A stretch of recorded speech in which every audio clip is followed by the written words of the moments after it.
This is how projects end up getting pushed to a back end of the yard. Well, yeah, but for different reasons. Need to get back to work on this thing.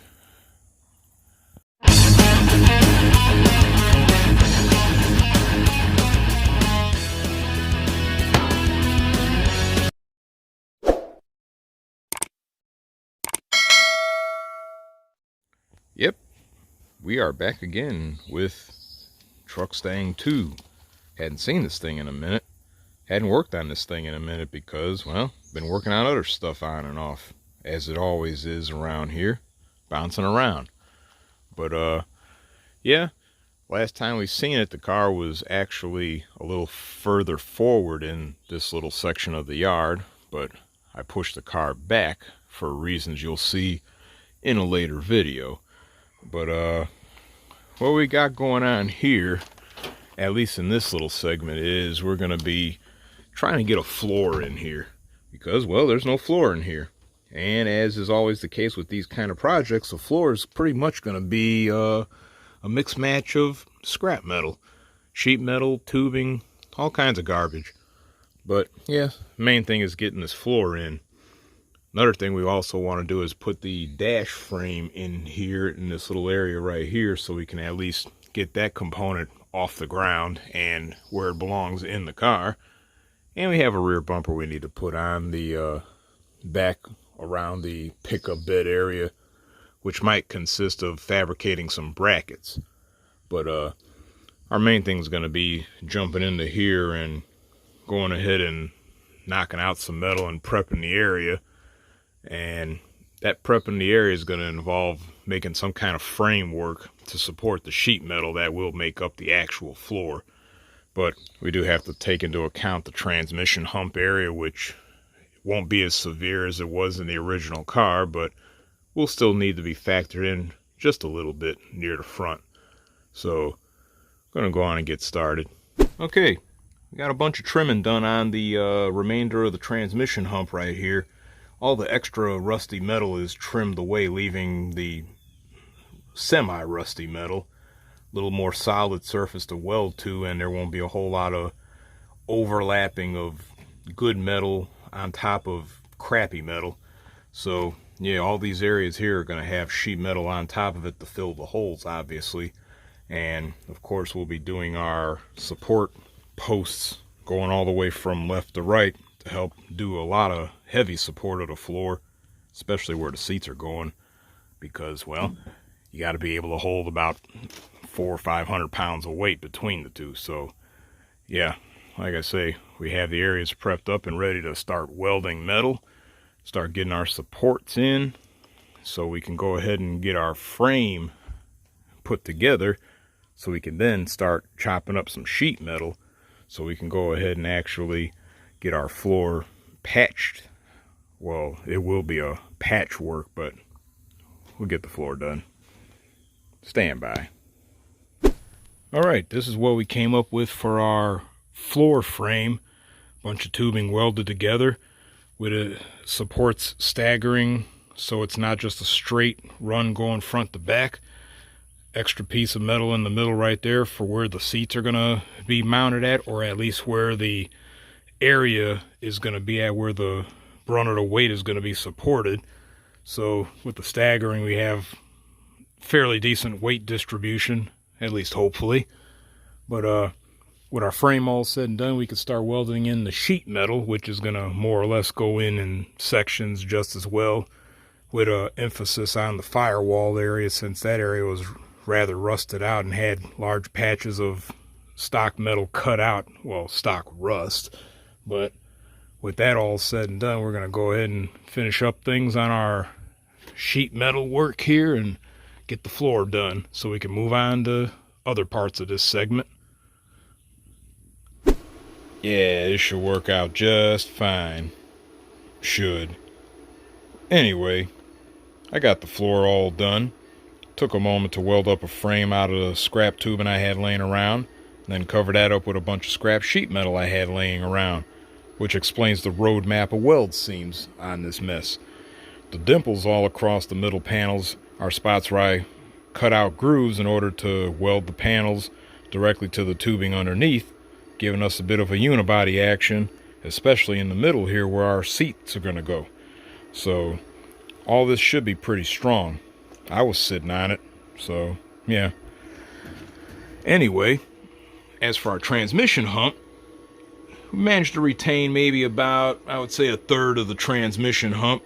I had to weld patches over it nonetheless, but the only reason that I only retain a third of it is because our body is high enough from the transmission tail shaft and the drive shaft that we have more than enough clearance that I was able to get away with just straight posts going across left to right.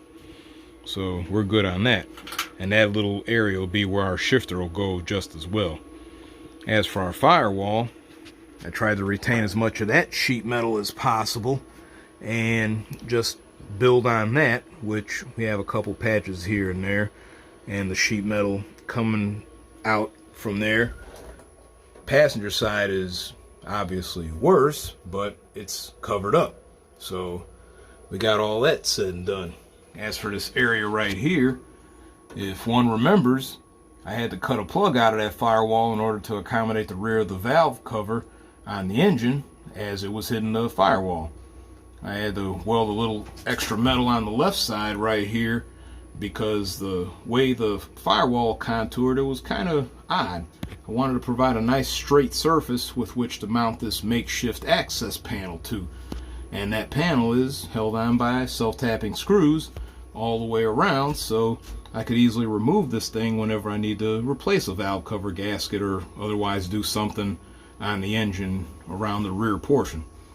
So with that all said and done, our next move is going to be installing our dash frame, mainly just so I could get it off the ground and in the car and at least be able to see that this thing is coming together. Because after I do that, our next move and our last part of this video segment is going to be installing the rear bumper. So stand by and let me get the dash frame out and cleaned up and ready to go in. Alright, got the dash frame in place. Not without a little headache though, because two mounting points on both sides, the little threaded lugs that go in there, well, they have rust in them, and even with a little WD-40 and trying to work them in there carefully, the metal that holds those little lugs was weak enough that the little lugs started spinning and, well, couldn't get some of the bolts in. Luckily on that side I was able to get one in place. The other one, well, it got stuck and I pretty much had to cut the head of the bolt off.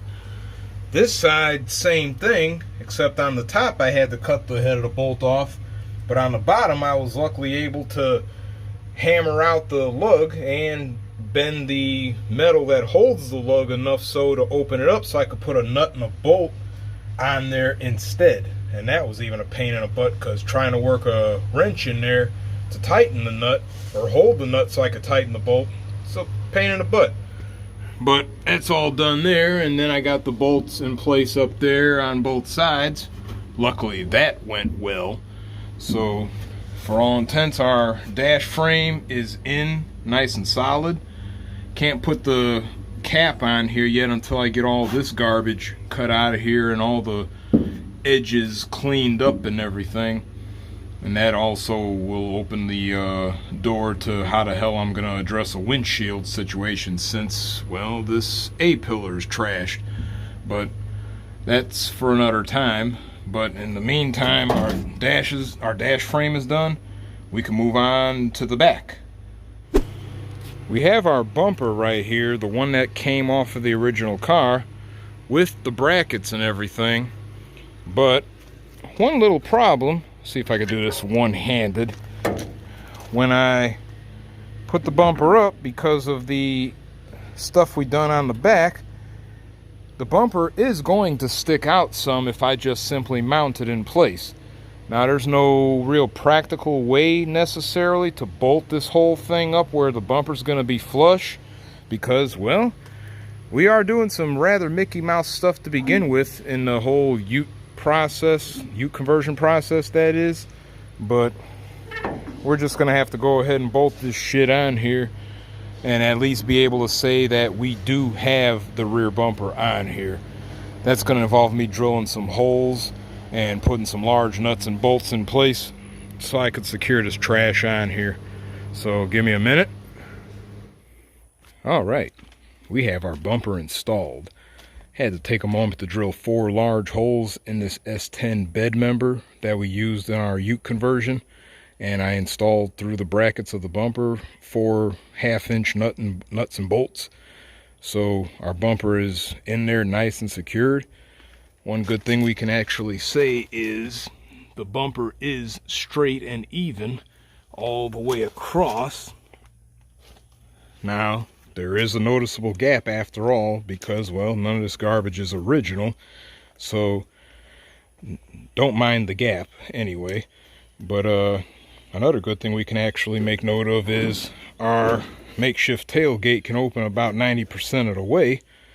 I'm not exactly going to ride around with this thing just flopping open anyway, but it's nice to be able to open the tailgate most of the way in order to be able to load garbage in here. So we can at least say that all this stuff is pretty well done. So until the next time, as usual, like, subscribe, notifications, TikTok, all that good stuff. Stay tuned for the next installment on this project because, well, there's plenty more to do on here. Not sure where I'm going to start at. It all depends on what I could dig up parts-wise to actually make a noticeable dent on this thing. I've been kind of juggling the idea of doing a little electrical work on this thing, getting that part of the project done. Who knows? But when I figure out what I'm going to do, you'll be the first to see it when there's a video out on it, obviously. So, again, stay tuned. I'm out. It's getting late.